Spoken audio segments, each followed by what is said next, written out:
આજે આપણે ખાંડેલી ચટણી બનાવીશું. તો તેના માટે આપણે જોશે લીલું લસણ. તો લસણ છે તેને આપણે ઝીણું ઝીણું સમારી લઈશું. ધાણા પણ જોશે, તેને પણ આપણે ઝીણા ઝીણા સમારી લઈશું. મરચાં પણ જોશે, તેને પણ આપણે ઝીણા ઝીણા સમારી લઈશું. આદુ પણ જોશે, આદુને આપણે ખમણીથી ખમણી લઈશું. લીંબુ પણ જોશે, ખાંડ પણ જોશે અને મીઠું પણ જોશે અને સિંગદાણા પણ જોશે. હવે આપણે મરચાં, લસણ, ધાણા એ સમારીને તૈયાર કરી લીધું છે અને આદુ પણ ખમણી લીધું છે. હવે આપણે ચટણી છે તે ખાંડી લઈશું. હવે આપણે ખાવણીમાં ચટણી ખાંડી લઈશું. સિંગદાણા પહેલા છે ખાંડી લઈશું.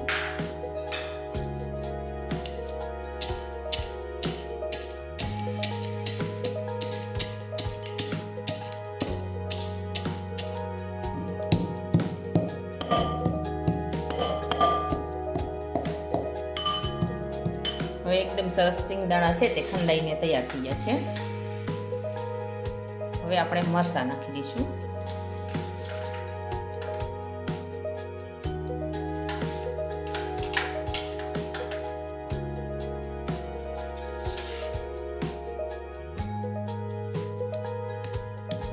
ફરી પાછું આપણે મરચાં પણ તેની અંદર ખાંડી લઈશું.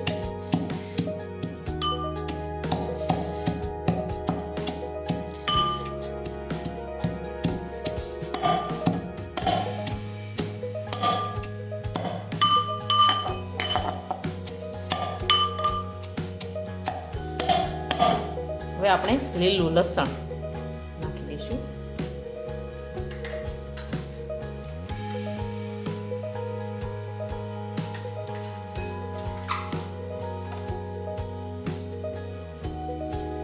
તે પણ ખાંડી લઈશું.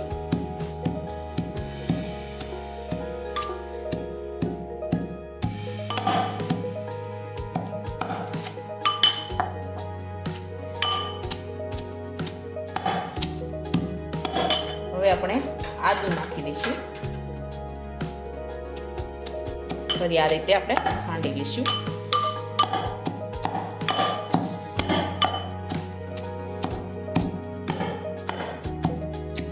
હવે આપણે ધાણા નાખીશું.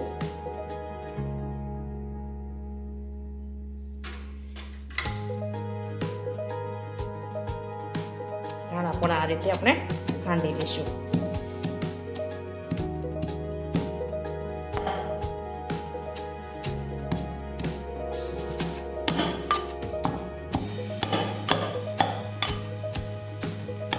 એકદમ સરસ ખંડાઈ ગઈ છે. હવે આપણે તેમાં ખાંડ નાખી દઈશું.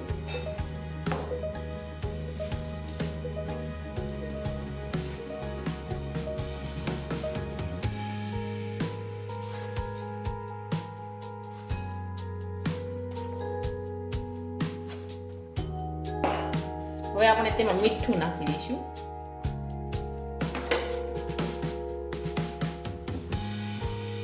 ફરી પાછું આપણે ખાંડી લઈશું.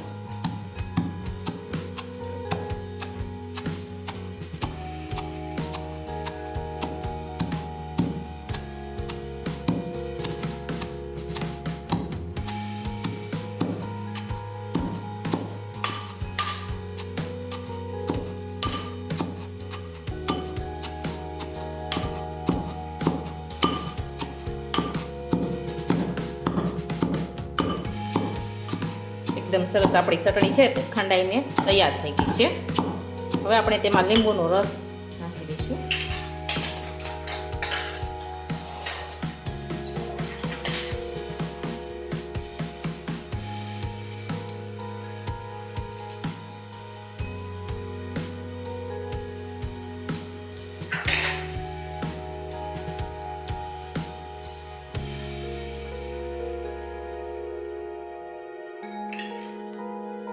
હવે આપણે લીંબુ નીસેવું છે એટલે આપણે મિક્સ કરી દઈશું. હવે આપણી ચટણી છે તે એકદમ સરસ બનીને તૈયાર થઈ ગઈ છે. હવે આપણી ખાંડેલી ચટણી છે તે એકદમ સરસ બનીને તૈયાર થઈ ગઈ છે. અને અમારો આ વિડીયો ગમે તો મારી JK કુકિંગ્સ એન્ડ હેન્ડવર્ક ચેનલને લાઈક કરો, શેર કરો અને સબસ્ક્રાઈબ કરો.